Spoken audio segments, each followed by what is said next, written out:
ఇదే ప్రాబ్లం. ఇది ప్రాబ్లమా? ఏంటిది? ఉల్లిపాయలు టమోటాలు. రే ఇది ఒక ఆర్డర్ అన్నట్రా? నా కమిషన్ మర్చిపోకనా. వెళ్ళి పార్టీని తీసుకురా. సరేనా?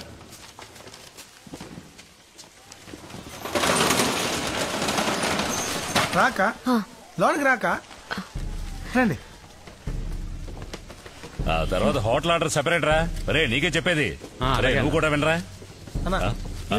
రండమ్మా. రే మణి ఆ డెలివరీ సంగతి చూడు. నువ్వు వాడికి హెల్ప్ చేయి. ఇదో మేడం లిస్ట్ భద్రంగా ఉంచండి. ఓ వారం ముందు పంపించండి. ఆ రోజు రేట్ ఎంత ఉందో అది ఖాయం చేసుకుందాం. ఒక వారం ముందైతే కూరగాయలు చెడిపోవా? 10 రోజులైనా చెడిపోవు.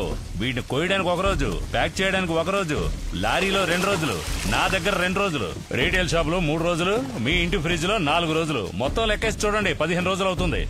పెరట్లో కోసుకుని పులుసులు వేసుకున్న రోజులన్నీ పోయాయమ్మా. ఇవన్నీ చెడిపోకూడదనేగా ఇన్ని మందులు కొడుతున్నాం. అలా చూడండి ఉల్లిపాయలు పాకిస్తాన్ నుంచి వచ్చాయి. కాయగానే ఉండాలి. పండు చెడిపోకుండా ఉండాలంటే కొన్ని జిత్తుమారి పనులు చేయక తప్పడం లేదు.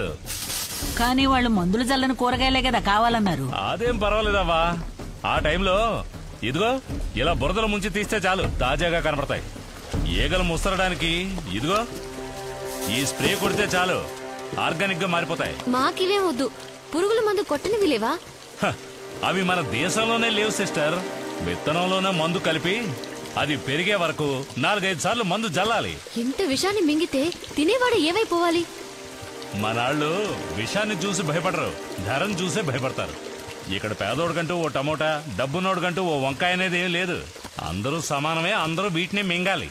అమ్మా ఇక్కడున్న ఐటమ్స్ లో మీకేం కావాలో కబురు చేయండి, పంపిస్తాను.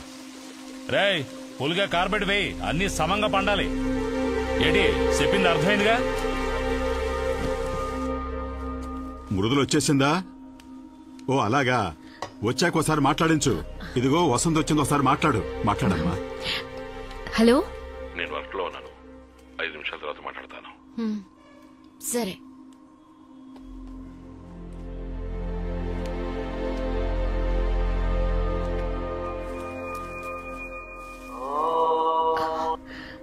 సారీ గిరిజ, మా వారు ఇప్పుడు నాకు ఫోన్ చేస్తారు. నేను నీకు మళ్ళీ ఫోన్ చేస్తాను.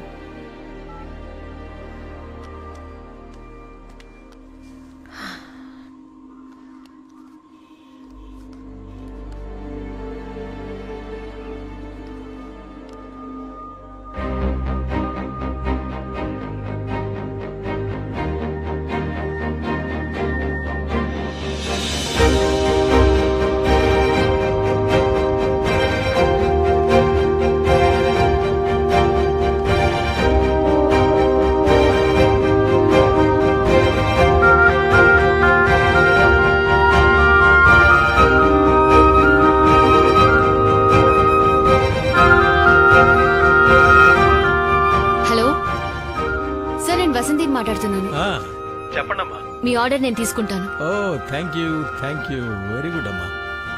అడ్వాన్స్ ఎప్పుడు కావాలో అప్పుడు ఇచ్చేస్తాను. Okay sir.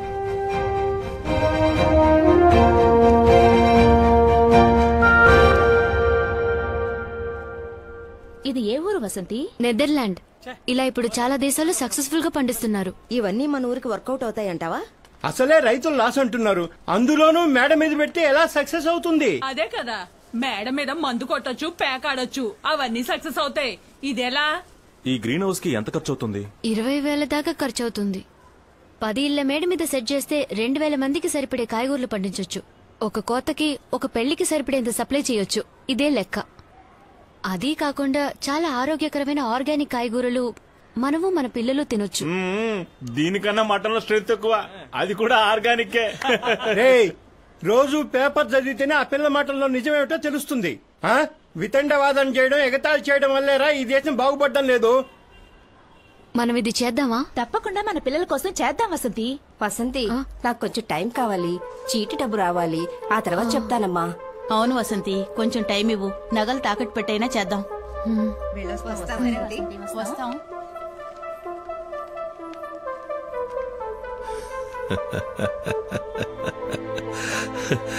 మేడపైన కూరగాయలు పండించి పెళ్లిళ్లకు సప్లై చేస్తారంటున్నావే, అసలు నీకేమైనా బ్రెయిన్ ఉందా?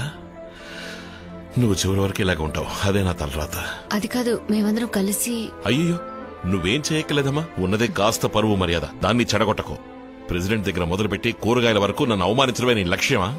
ఇప్పుడు చెప్తున్నాను, నువ్వేం చేసినా అది బాగుపడదు. చేతిలో గవర్నమెంట్ ఉద్యోగం ఉంది. రిటైర్ అయ్యేంత వరకు ఒళ్ళు దగ్గర పెట్టుకుని అది చేయి చాలు.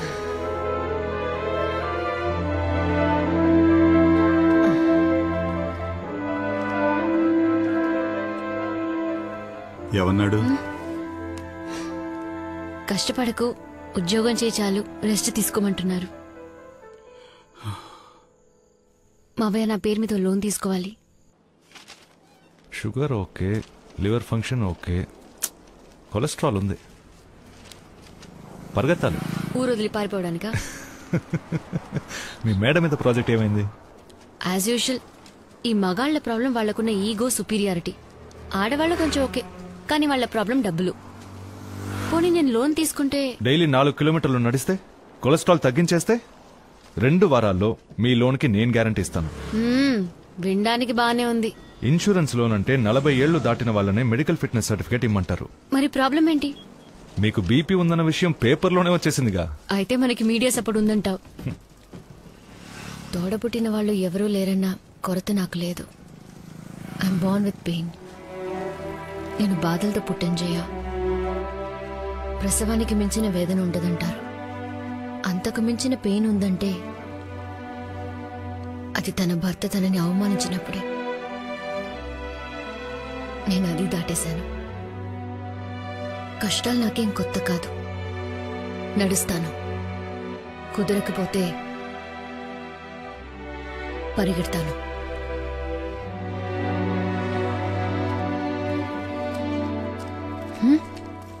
నువ్వు వెళ్ళమ్మా.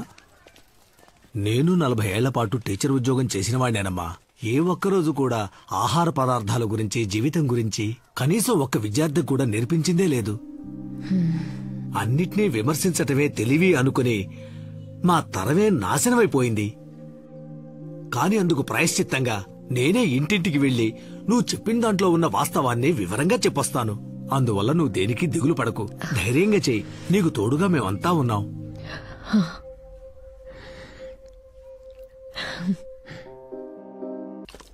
మీ నిర్మాణాలు, భవనాలు ఓకే మ్యామ్, థ్యాంక్ యూ. దేశ పురోగతిని చాటాలి. అవి ఎన్నో కోట్ల మందికి నివాసాలని గుర్తించాలి. నమస్కారం.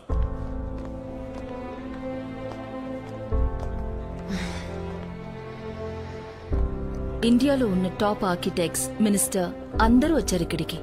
After 14 years. హెడప్ వసంతి.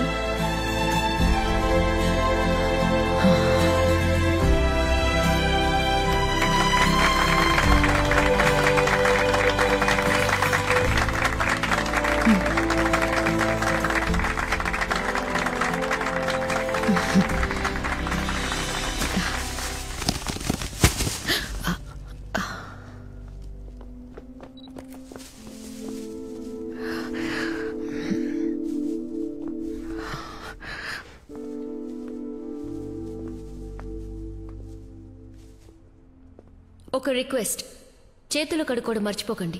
ఇది మన మార్కెట్లో కొన్న vegetables. Endosulfan, Ekalux, chlordane, fungicide, ఇంకొన్ని కెమికల్ కాక్టైల్స్ మీ చేతులకు అంటుకోనుంటాయి. లివర్, కిడ్నీ డిస్ఫంక్షన్, డిప్రెషన్, చివరికి cancer. Please be very sure that you wash your hands. ఆహారమే ఔషధం, ఆహారమే ఆరోగ్యం. మన పెద్దలు ఎలా బతకాలి, ఎలా తినాలని మనకి నేర్పించిన అలవాట్లే వాళ్ళు మనకిచ్చిన అమూల్యమైన ఆస్తి. తాను మాత్రం బతికితే చాలనుకోకుండా ఇది నాకు, నా పిల్లలకి, వాళ్ల పిల్లలకి, మునిముల వాళ్ళ దాకా ఆస్తులు రాసిచ్చిన తాతల కథలు కంచికెళ్లిపోయాయి. క్యారెట్లో విటమిన్ ఏ ఉంది, టొమాటోలో విటమిన్ సి ఉంది, చిక్కుడులో ఫైబర్ కంటెంట్ ఉంది, వంకాయలో కాల్షియం ఉంది. వీటితో పాటు ఎండోసల్ఫాను, ఫ్లూరిడాను, ఇంకెన్నో ప్రాణాంతక రసాయనాలు ఇప్పుడు అన్ని కూరగాయల్లోనూ ఉన్నాయి. యాపిల్ తోల్లో న్యూట్రిషన్స్ ఉండేవి, ఇప్పుడు మైనవే ఉంది. విషం కలిపిన కాయగూరల ధర ఎక్కువ ఉన్నా విషం సబ్సిడీకి దొరికే ఏకైక దేశం మన దేశమే.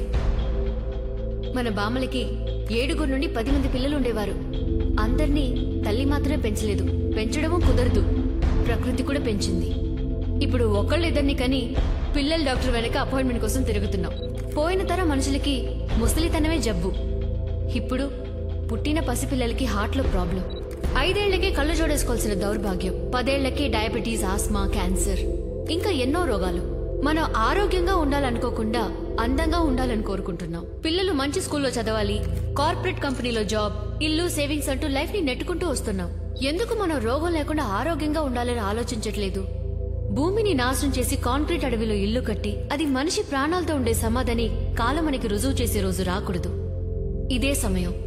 ఇప్పుడే మనం దీన్ని బాగు చేద్దాం. మన మట్టిని మనం నమ్ముదాం. ఇక మీద కట్టబోయే ఇంటి పక్కన ఒక చెట్టు, కాయగూరల మొక్కలు పెంచడానికి అట్లీస్ట్ 1 సెంట్ స్థలమైనా కేటాయించాలి. కట్టిన ఇంటి మేడ మీద గ్రీన్ హౌస్. వర్ష నీటిని ఆదా చేయడం ఎలా సాధ్యపడిందో అదే విధంగా ఒక్కో ఇంటి మేడ మీద గ్రీన్ హౌస్ కూడా సాధ్యమే. మిత్రులారా, చిన్న చిన్న విషయాలకి కళ్ళు తిరిగి పడ్డ నేను ఇంకో 7 రోజుల్లో ఒక పెద్ద పెళ్లికి సుమారు 2000 మంది భోంచేయగలిగిన స్వచ్ఛమైన ఆర్గానిక్ వెజిటబుల్స్ ని మా ఆడవాళ్లందరం కేవలం 10 ఇళ్ల మేడల మీద పండించి సప్లై చేయబోతున్నాం. మనం 2 విషయాలని వెంటనే చేయాలి. 1, తమ జీవిత కాలంలో ఒకరు ఒక వృక్షమైన పెరగడానికి విత్తనం నాటాలి. 2, మన పిల్లలు ఆరోగ్యంగా పెరగడానికి ఇంటి చుట్టూ గాని మేడ మీద గాని కూరగాయల మొక్కల్ని తప్పకుండా పెంచాలి. నేలని తల్లిగా భావించి ప్రకృతితో కలిసి బతికిన మన ముత్తాతల కాలాన్ని మనం తిరిగి తీసుకొద్దాం. మీ అందరికీ మనస్ఫూర్తిగా నా ధన్యవాదాలు. థ్యాంక్స్.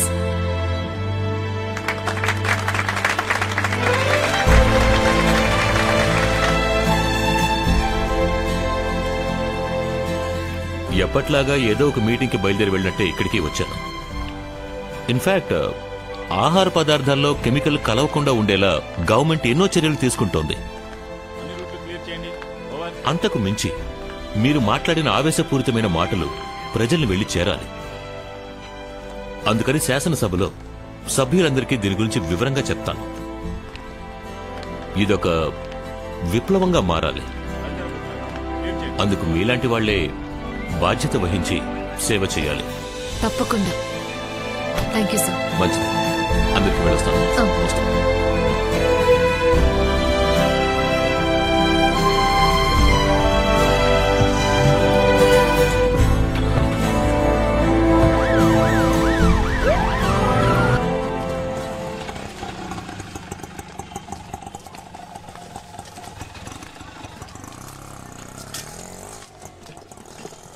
మావయ్య, మీటింగ్ పెద్ద సక్సెస్. మినిస్టర్ గారే